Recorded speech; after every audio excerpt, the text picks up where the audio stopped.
Welcome to the Living the Dream podcast with Curveball. If you believe, you can achieve.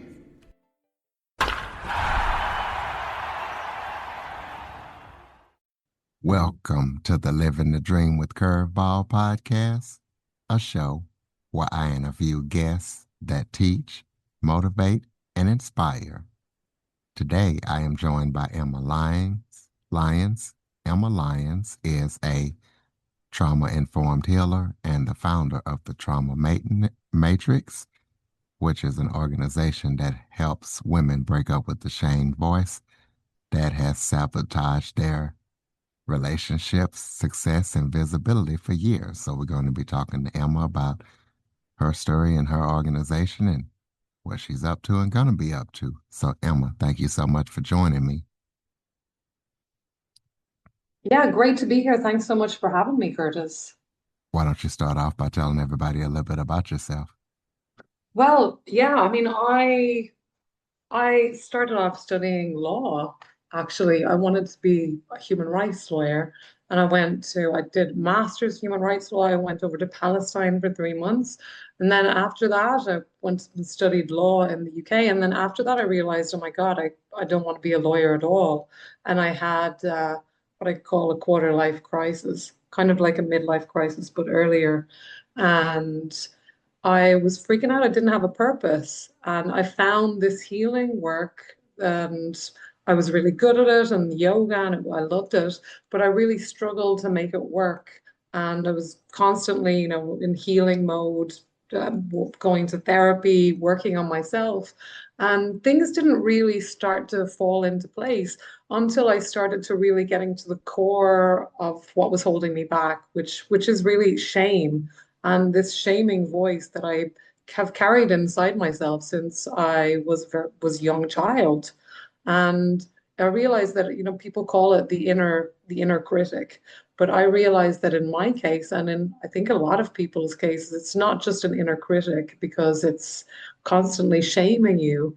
And it's more, I realized that for me, that it's a narcissist voice that I've internalized. It checks all the boxes of a narcissist. It's like totally self-serving. It pretends to care about you, but really it's just trying to get more and more supply for itself. And the voice really just shamed me and made me feel like I was worthless. And until I started to unravel myself from that, that was when I started to really get free of it and reclaim my power, and things kind of started to get into more of a flow situation in my life rather than this constant struggle and striving and disappointment that had kind of led that had been in the driver's seat for my life previous to that. So now I work with a lot of women, but also men, and I help them break up with the shame voice that I call the inner narcissist. And contrary to common wisdom that would say, sit down with your shame, feel your shame, think about it, empathize with it, feel sorry with it. I have a totally different approach because for me, with the narcissist outside and inside, you just want to recognize that it's not you. It has no power over you unless you give it power. We give it supply.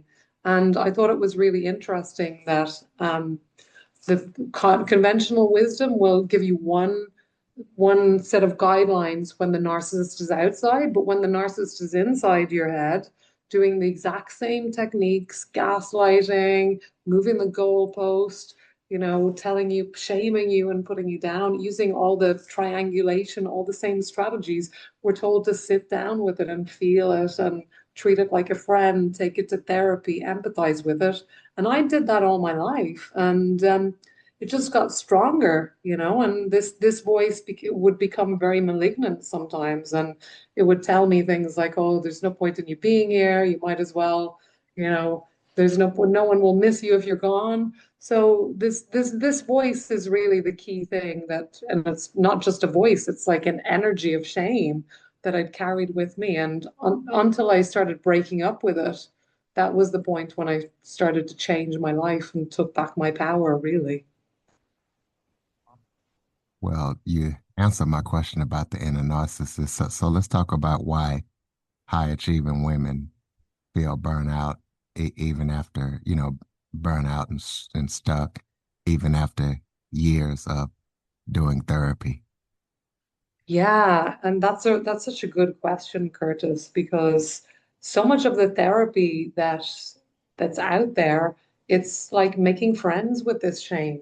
And if we think about shame like it's kind of caged. The shame voice is shame means you're bad. There's something wrong with you. And that can never be good. But conventional wisdom will tell us, and psychotherapy and a lot of therapists, they will talk about healthy shame and toxic shame. So they talk about a little bit of healthy shame is good for you, keeps you humble, keeps you good, keeps you connected to people. And I really disagree with that strongly because shame is always a way of controlling. It's not a way of caring for someone. When you're shaming someone, you're trying to control them, you're weaponizing and trying to control them, trying to dominate them. And when we do that to ourselves with the inner voice, it's the same. It's always toxic. So you can never say that there's something that I'm bad and feel like that's good for you in some way. You can, and I think a lot of the confusion there is about people conflate shame and guilt. Shame says I'm bad, and guilt says I've done something bad. So and yeah, I think I've, I've got maybe gone slightly off the point. So Curtis, you can take me back whenever you're ready. But we really need to break up with this shame voice, and that's not what a lot of therapy does. It's like moving around the furniture. It's like they a lot of therapy and the therapy that I did as well.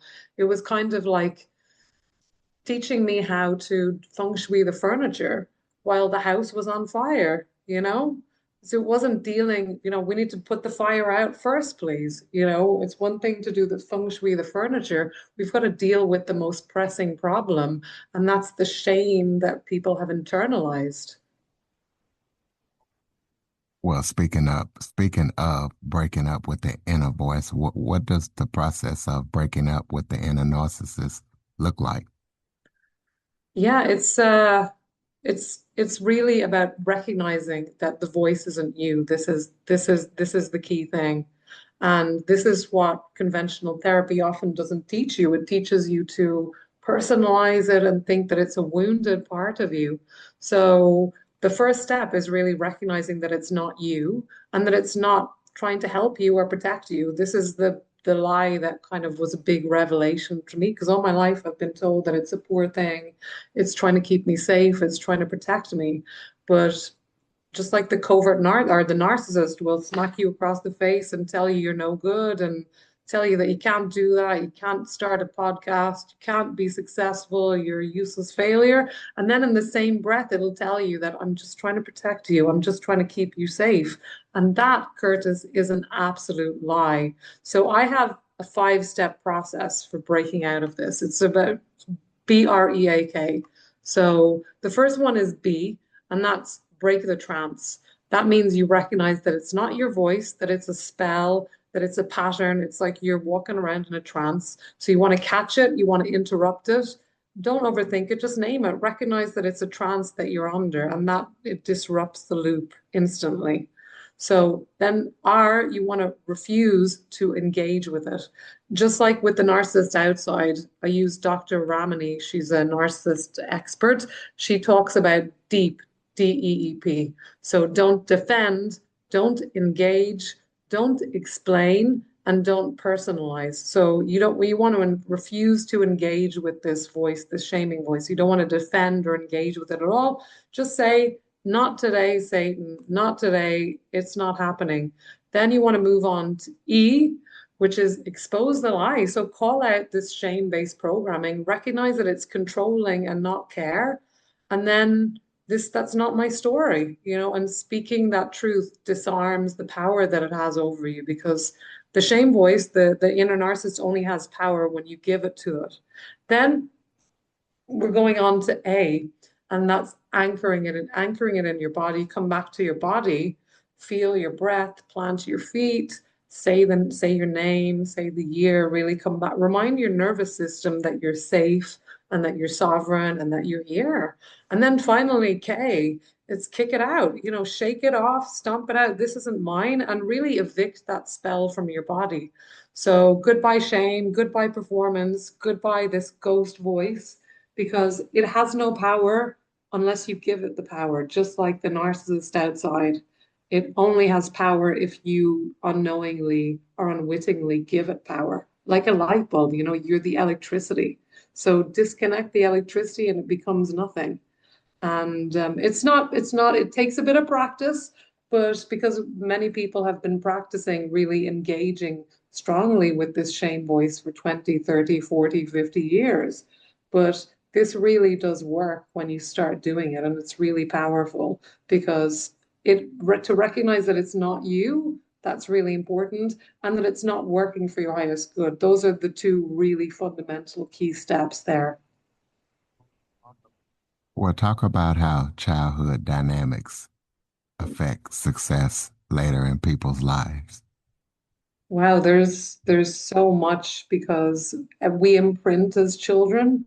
We teach people how to treat us, Curtis, and we do it unconsciously, most of us. So as children, we take on these roles. A lot of the we take on these dysfunctional shame-based roles, like the scapegoat or the hero, the one who has to fix everything, the fixer, or we become invisible in order to survive. And these things don't end when we become adults. When we become adults, we take that energy into our adulthood and we live out those same roles. We become, if we were invisible, that becomes the kind of the safety zone. This feels like normal to me. So we attract people who treat us the same way that we're used to being treated as children. And we kind of habituate. It's like children with, the dirty teddy bear. It's not good for the child, but the child is holding on to it because it feels comfortable. It feels like home. And it's like that it's the same with these roles that we take on as children. And this is the reason why we self-sabotage, we procrastinate, because we're stuck in this dysfunctional shame and that we've taken on from childhood. And until we step out of that, we don't really get to be ourselves because we're carrying all of the dysfunction from our family roles, if that makes sense. Yeah, that makes perfect sense. And I know that when we were in the green room, you talked about how visibility is not a mindset issue, it's a trauma response. So unpack that for the listeners and talk about what you meant by that. Well, yeah, visibility is a huge, it's very scary, first of all. I mean, if you learned that to survive. So say it happens in many families. In my family, I was the invisible child as well. But say in dysfunctional families where you had a violent or a problematic parent, for example, many children, in order to survive that, might learn that the best way to survive is to become invisible. And this is how they learn to survive. So when you're an adult and say you want to start a business or something or be visible, your nervous system is like, hell no, this feels so unsafe. We are going to die if we do that Facebook Live. It's like your body, well, it's not so much your brain, it's your body recoils at that. And that's the fear. And that's when we procrastinate, we self-sabotage because we secretly want to be invisible. We don't want to be, but that's the imprint that we've taken on. And it's not just in your head, it's in your whole body, Curtis. This is why mindset work is important, but it's not the whole enchilada, because this trauma gets stored in your body. And we want to release this stuff somatically as well. It's not just a thinking thing. It's your whole body holds these patterns and traumas in your cells, in your atoms, and we need to release that in order to really step into a new level where we get to be something that we didn't get to express as children. Well, why do you feel like it is so hard for women to receive things like wealth as well as visibility? Yeah, I mean, women especially, we struggle with receiving a lot more than men because, we were taught to be the good girl, to be quiet, more so than men. We're kind of socialized to that. And, asking for things it can be a little bit taboo.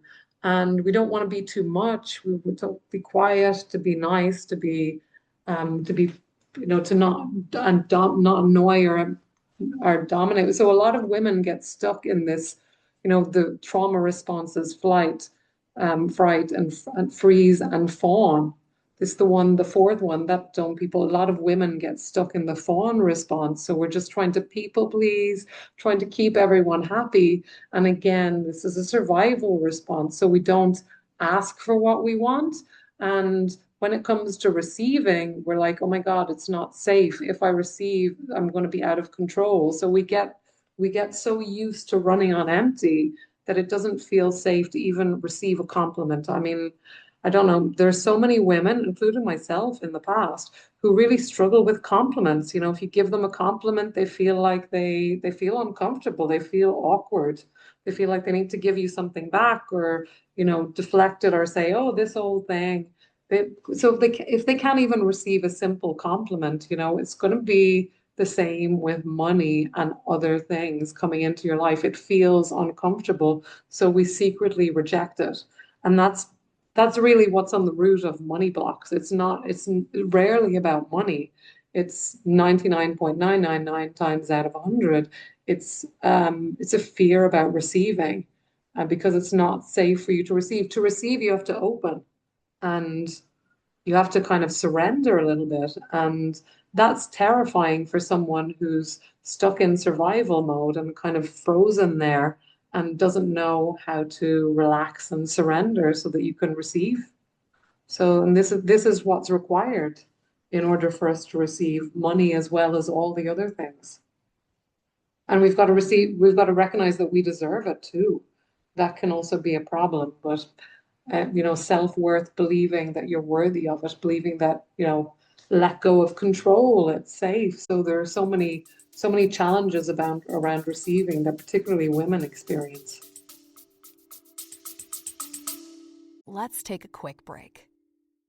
Okay, everybody, it's Michael E. Cullen II. And I'm Sesame and Carta from the All Too Real 2 podcast. We're passionate about movies, TV, and pretty much all things pop culture. Dive into the chaos of failed sitcoms, direct-to-video sequels, and the quirky realms of cinema and TV. Join us every Thursday for your dose of All Too Real 2 entertainment. We'll guide you through debates like whether Howard the Duck qualifies as a superhero. Ponder if Larry the Cable Guy could be the new Rock or Schwarzenegger. Discover if some shows and movies should have stayed in the cutting room. Ever heard of a sitcom featuring that dictator with the funny mustache? Well, we watched it. We're dedicated to unraveling the peculiarities of pop culture, sometimes with awesome guests. So, if you're into the eccentric world of pop culture, listen and subscribe to All Too Real 2. Available wherever you find podcasts and on Age of Radio.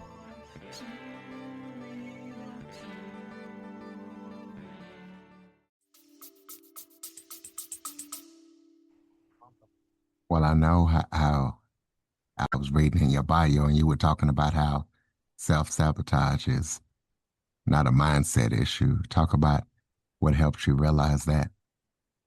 Well, I mean, I'd done a lot of mindset work and nothing was really connecting until I started working with the shame voice, the shame that was running. It's like I talk about shame as being the kind of code that we use here in this traumatized world.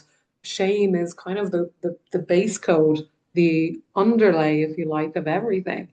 And it's how we think if there's a kind of belief, even in the hustle culture, if you look carefully, you'll see that it's shaming. It shames people. You didn't do well enough, you're poor. We have this unconscious belief that if you shame people enough, then they'll do better.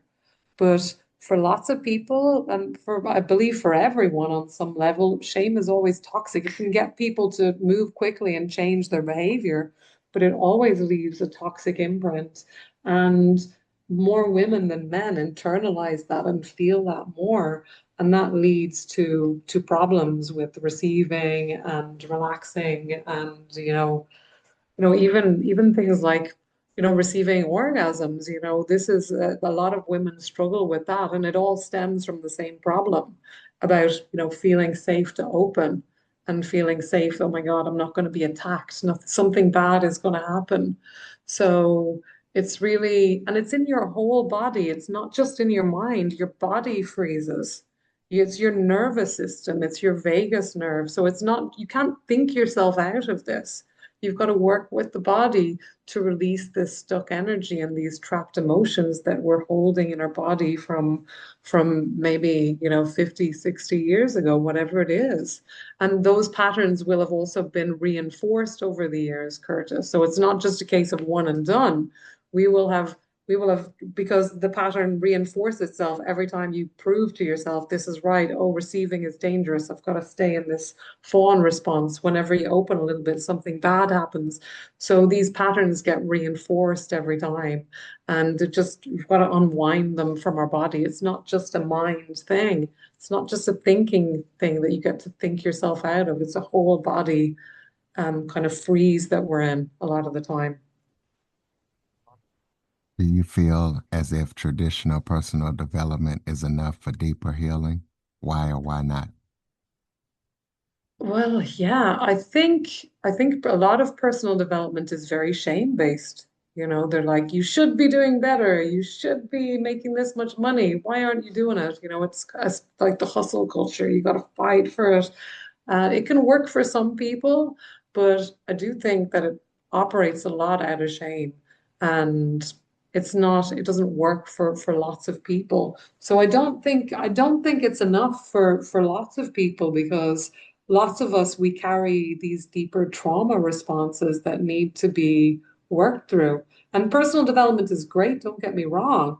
But if you're just trying to do the affirmations and brainwash yourself, if you've got this deeper trauma response going on under the surface, your system is not going to accept that because it's not safe. And you've got to address the core things that may require doing some deeper healing that simple personal development and affirmations and plowing through may not get to completely, or it might get it. For some people it works, but there's always a if you don't deal with your trauma wounds, you will pay a price, because this is why people burn out, or they have success and then they lose it all. These patterns play themselves out in different ways for different people.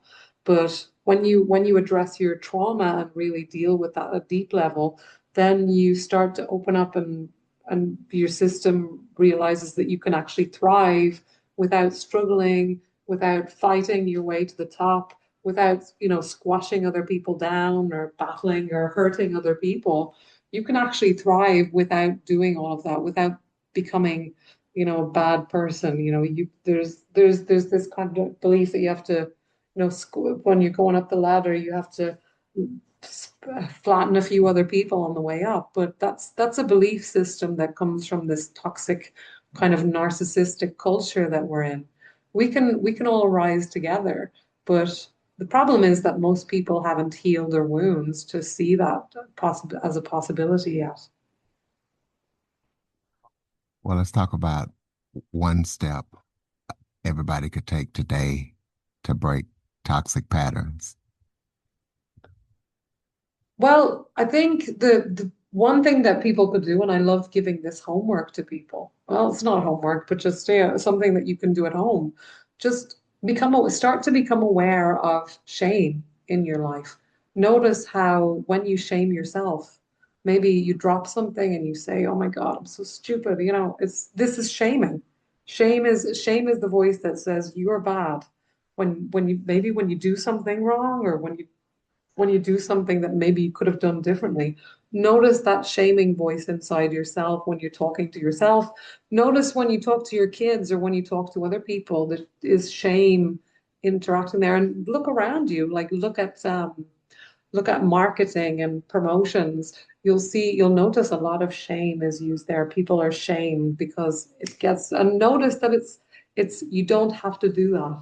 Notice that it's not helping you and that it's actually trying to keep you down. It's trying to control you, shame. It's not trying to make you better.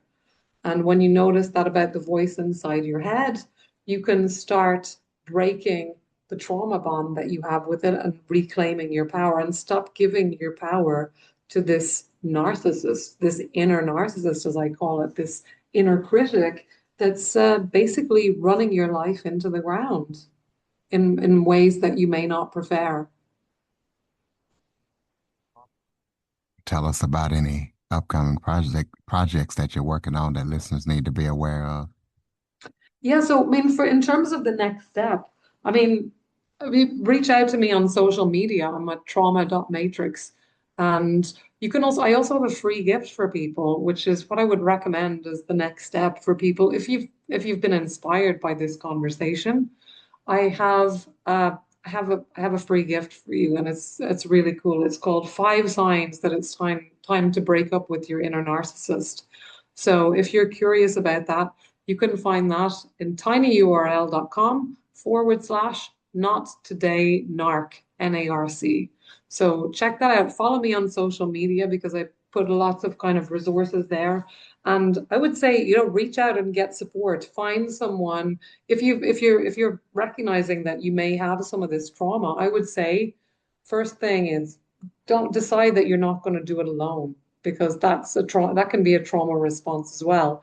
And find yourself a community. Find someone who resonates with you. It doesn't have to be me, but find someone who you resonate with, who you feel safe, who has walked the path before you, and can kind of encourage you and promote and encourage you to overcome your trauma and come out stronger, better, and a better model for your kids and for all the people around you because there are very few good role models for people who are really living without shame running their life. And you can be that for other people if you do the work to release the kind of grip that shame has over so many over you in your life. Well, what's a website that listeners can keep up with everything that you're up to? Well, yes, I am rebranding everything at the moment. So the best way to reach out to me is trauma.matrix on Instagram or over on TikTok. I do have a website, but I'm kind of moving that at the moment. It's gonna be traumamatrix.com, but that's still in the pipeline. But reach out to me, send me a DM, let's connect. Close us out with some final thoughts. Maybe if there was something I forgot to talk about that you would like to touch on, or any final thoughts you have for the listeners. Final thoughts. Take back your power from this thing. This thing is not helping you. This narcissist, that mean voice inside you.